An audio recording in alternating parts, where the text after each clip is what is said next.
So this will be the first bike build in my new workshop space here. Let's get into it.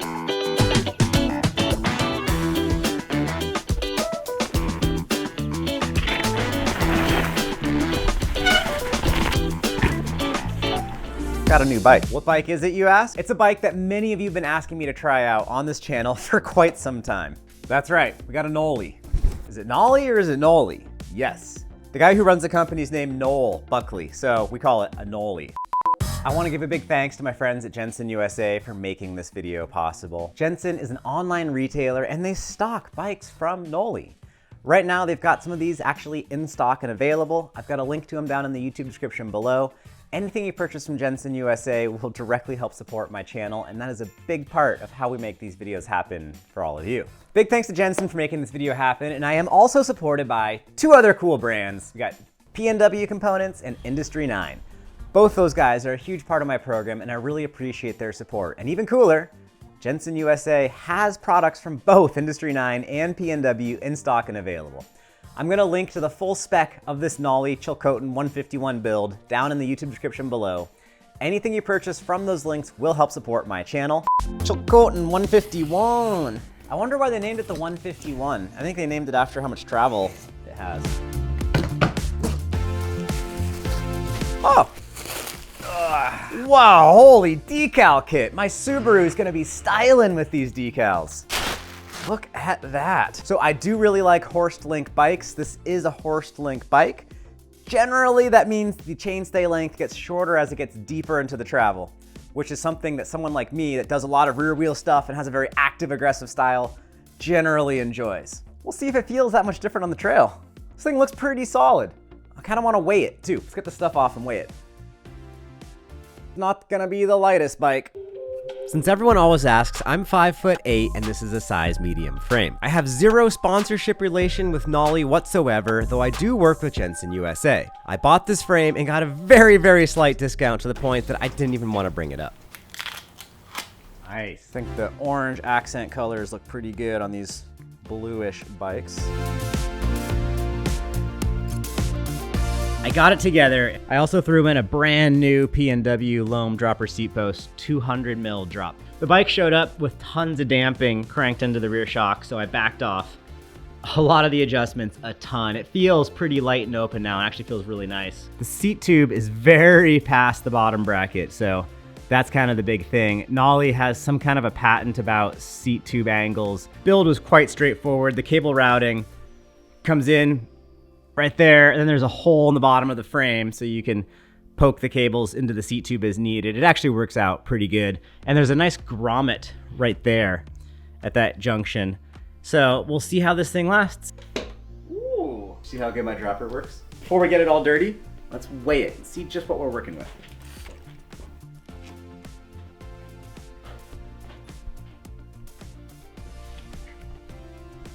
$36 3/4 pounds. Well, this is set up ready to ride with pedals, water bottle cage, fender. But yeah, that's definitely the heaviest bike in my quiver here, by a little bit. All right, shoulders. Let's go ride this thing for reals. Oh, we could ride it right here.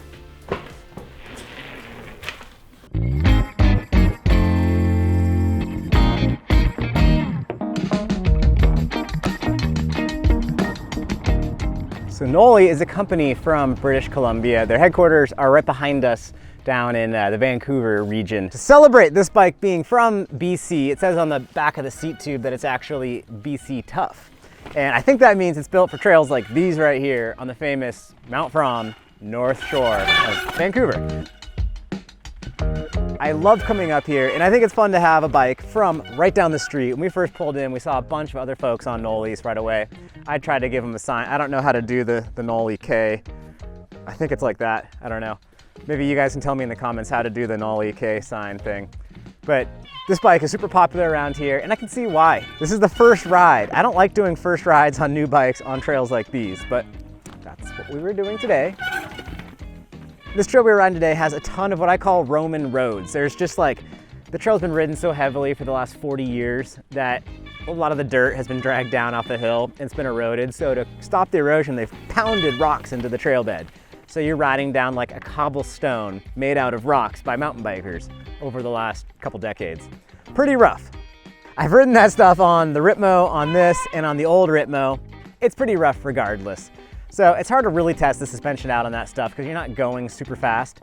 It was raining off and on us today, so you're not really pushing the limits because as soon as you get through these super bumpy, slippery rocks, you've got a bunch of roots that are also slippery. And then there might be an old slab, a cedar, that's got moss on it, that's very slippery. So we're not pushing speed limits right here today. No, no, no, no. Today's all about having fun and trying weird stuff. So we got pleasantly surprised by some skinnies. And I know skinnies, not super exciting, but they're really fun to do. And they do get exciting when they get complicated. We came to a creek crossing with a skinny, a natural skinny on it, which looked really cool. And then you go up a little rise, up another skinny, come around a corner, go up another rise and onto a log. And then once you're on it, you see that the exit is this steep little down ramp with chicken wire hammered onto it. And this thing worked great. This is a very easy bike to balance. I don't know if that's related to the tires or what, but I felt pretty confident on all that skinny stuff despite it being real slippery. I noticed this one pretty sketchy, in my opinion, pretty spooky ladder bridge thing. I got some ideas of crazy stuff that we're not ever gonna do on it, so we went ahead and rode down it, and it's like nothing super special about it, but I don't like to ride stuff like that, so it got me going a little bit. But then once you smash down the hill, there's like this nonchalant looking log that then turns into a longer log. Oh, slippery today. And then when you come around the corner, you see like this platform. We're supposed to turn around and do a 180. And then there's kind of a spooky little skinny supported up in the sky. And then it gets narrower and narrower, and you got to negotiate around a tree, and there's a little jump at the end. It was super cool. Made it down it first try on the Chilcotin, and it felt solid. It felt real solid. I do realize that my timing in publishing this video means that for many of you, it's almost summertime. For us here in the Pacific Northwest, it is not almost summertime. It's still raining quite a bit. Well, the day we filmed this, it was super wet out and had been raining almost all day long. Rather than have me explain riding wet skinnies, how about you leave your best wet skinny story in the comments below. And then around the corner was what I like to call the human. It's a series of teeter-totters held together with inner tubes, so once you go over the first one, the rest of them start moving. And the whole thing wibble wobbles on you as you try to make your way through. We filmed it once, and second try, I made it over it. Couldn't believe it.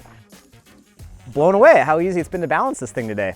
I still have the Minion DHR2 and the Max Grip compound and back, which is a very sticky square tire.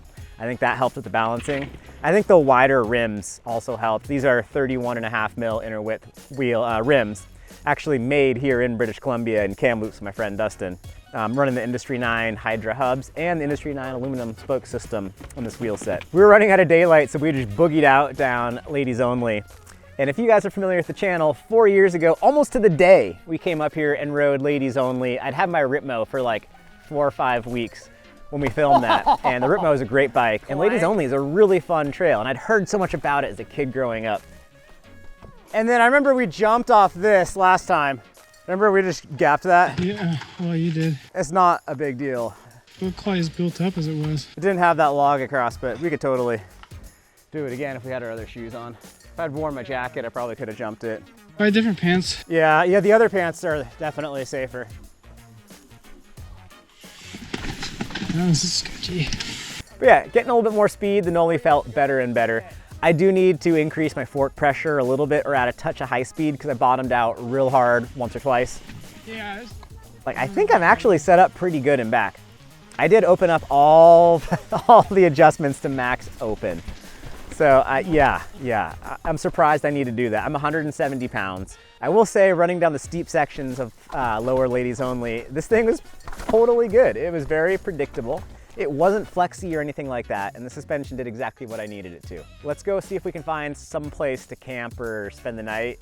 This is the fun and exciting, glamorous bits no one gets to see. I'm having fun. Logan's growing out his mullet and his mustache, and he's moved into the downstairs apartment. Yeah, it's space for the night. Honestly, it's not that bad. I like cozy little nooks. Don't say it's not that bad before you I know, try to I spend the night down there. I haven't slept. Have you? No. So after getting done on the Vancouver North Shore, we headed up to Squamish, which is the world capital of the sport of mountain biking. And we had a goal to meet up with Evan Wall, the fellow who won the Pink Bike Academy and is now an actual professional enduro racer. Evan's a super good dude, and one of my favorite things about his whole deal is that he won the Pink Bike Academy and that whole opportunity, not just for being really good on his bike, but because of his attitude, like the head on his shoulders, the way he carries himself with so much maturity, and he's very level-headed. He's just a very real human. So it was cool seeing him win the Academy basically because of that, coupled with his riding skills, and then meeting with him and finding out that that's him in real life every day. It was super cool. Evan took us to one of his favorite local trails in Squamish, and it was raining pretty good on us, as it'll do here in the Northwest. Luckily, it wasn't super cold, so we're not allowed to complain at all about this rain. Trying to ride with Evan, he's on a size large Da Vinci Spartan, which is a 170, 180-ish travel, high pivot race bike, and it's super stuck to the ground, super long. The Knolly is not super long, it's not super stuck to the ground. So trying to follow Evan down his local trails, he's super quick. And yeah, it became pretty apparent pretty fast that the Knolly is a good bike, but it's not necessarily a race bike. And for the better, I'd rather not ride a race bike all the time. I'd rather ride a more playful bike. So the trails we made it to were kind of slabby. Squamish is famous for these rock slabs. This trail had a couple really weird, awkward sections, and it had a lot of like G-outs. And oh man, I need to up my fork pressure a little bit. I ended up using 6 out of the 8 available clicks of the high-speed compression, and I was still bottoming the fork pretty often, which is odd because it was fine on the Ripmo just the last week. Found a couple of silly little manual lines because gotta stay on brand. I like that stuff. I was having a harder time manualing the Knolly. Something about the geometry of that bike is definitely different in feel compared to the Ripmo, or especially that little Orbea. We got to one rock roll and we were gonna film it, and then Logan, with the filming backpack on, did this amazing nose manual down the entire thing. Best nose wheelie of his entire life. Oh, And then we realized that man. Logan had completely shown us up, so we went to do it. Holy cow, the Knolly, everything that I struggled with regular manuals totally went away with doing the nose manual, the stoppy, down the rock roll. We're heading up north. We're hoping it won't be as wet and rainy. We're gonna try to ride a really cool looking trail that some folks were telling us about. And then we'll probably spend the night camping out in the van, probably repeat riding there again tomorrow. And hopefully we have a really fun and productive day getting to know the Knolly a little bit better. Big thanks to my newest supporter, Remedy Supply Co., for getting us covered with beans for this trip. Remedy sources their beans from the top 5% and use a light to medium roast. They're also a bunch of mountain bikers based in Auburn, California.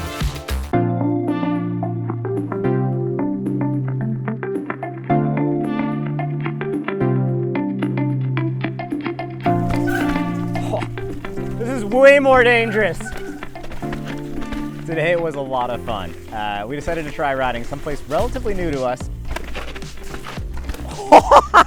That's so sketchy. I've ridden here once before on my backcountry moto road trip, so I'm familiar with like the parking lot and the main way up the hill, and it's definitely a steep climb. We eventually got to like this peanut butter mud that was quite impressively gross, and yeah, but there was snow like waist deep on the sides of the road, and the road is just this disgusting mud because it's an active logging site and you got logging trucks going up.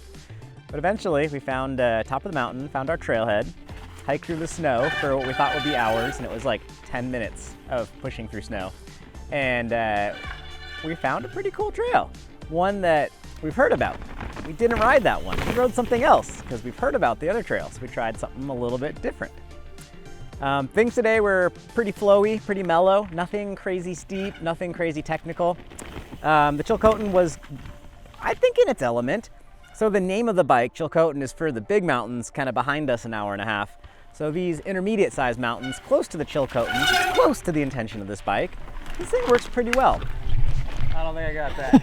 I don't want to be disingenuous or anything, but the weight of this bike, I don't notice it a ton on most regular trails. On the steep climb, I was not feeling like going fast. How much of that was the mud? How much of that was how steep it is? How much of that is me? I don't know. It wasn't that slow though. Getting up the hill, you're fine. It's heavy, but you know what? Whatever. It's not the end of the world. In terms of rider positioning on the uphill, this is like an hour climb, and it's fine. The seat tube's definitely not only steep, but slid forward quite a ways. So it's a relatively short top tube. But the way everything's laid out, the stack height's natural. You're sitting pretty upright, but not crazy upright. And even though it is such a steep seat angle, it's not ridiculously steep. So on really steep bikes, you end up feeling tall above the ground. On this bike, it doesn't feel like you're perched way up high above the ground. As seat tubes get steeper, they elevate you from the ground further upwards, so yeah. Today was the first day I really got a chance to kind of feel how this thing corners and how it handles. I still have the suspension set up in the steep position. I haven't even tried the slack one yet. I'll definitely get around to that eventually, but I want to give it a proper shakedown. Rear suspension works pretty well. I don't think I need to add a volume reducer. There weren't really any jumps on the trail today. Found a few rises you could kind of bunny hop off, and on none of those was I bottoming out, so that's a good sign. I don't need to add volume reducers to the rear end. I'm hoping that when I swap it from the steep to the slack position, that doesn't change the suspension feel, because suspension feels pretty good. While we're on suspension and strong suits, let's flip the tables a little bit and talk about what's not so great. So this is the third ride on this bike. It's otherwise brand new. And both of the bolts to the trunnion mount on the shock were very loose. So I just noticed it felt a little bit sloppy in the back end, so pulled my wrench out and immediately noticed this bolt is coming loose. That was way loose. And 12 Newton meters is a lot of torque. That's more than I can probably do with this little multi-tool. But this is the third ride on this bike. So maybe they didn't, oh, this one's loose too on this side. So heads up, bring a wrench on your first 3 rides and double check the upper shock bolts. I want to have a little bit of leniency on new bike break-in period. Like the Rocky Mountain Altitude had a pivot bolt or two get loose on like the 4th or 5th ride, and I tightened them down and they never got loose again after that. So this might be one of those situations where it's still breaking in a tad. Rear end traction, totally fine. You know, with how good the dirt is, just the decomposed granite, sandy soil, it's been pretty wet this winter. The traction is insane, especially that big old rear tire. So I didn't have any issues with traction being too much, too little, whatnot. While braking, everything felt totally fine. Because the suspension has a good feel, I was able to push into some of the corners and kind of pump and pop through them, which is solid. That's what you're looking for. That's how you have a good time on a mountain bike. My wheelie woes from the last few days, I'm starting to get over those. It's a different feel on this bike when you're trying to wheelie or manual it compared to some of the other ones, but I'm getting used to it. With my backpack on, it's definitely easier to hold a longer manual than without a backpack. So there is more weight forward somehow than on the other bikes. Maybe it's because the shock's further forward, I don't know what, but I did notice that we're getting some contact between the shock reservoir and the water bottle. You can only fit the tiny little small bottle on this bike, and still it rubs into the shock. The shock pushes the water bottle out of the cage every time it bottoms out. So yeah, not exactly perfect placement for water bottle on this bike. All right, we're gonna go look for a campsite and figure out what our plans are for tomorrow. That's the glory of mountain bike trips and just kind of playing it by ear. Since filming this, I rode my Ibis Ripmo AF a bunch more, and I'll do a follow-up video comparing the Knolly to the Ibis. I want to give a big thanks to Jensen USA for supporting this video. You can learn more about the Knolly in the link in my description down below. I also want to thank the NSMBA, Sorka, and Porka. Those are the 3 advocacy groups that maintain trails that we are riding in this video. I'm a member of all 3 organizations, and you should support them too. If you guys enjoyed this video, please do hit that red subscribe button down below. Thanks everyone, and I'll see you in the comments.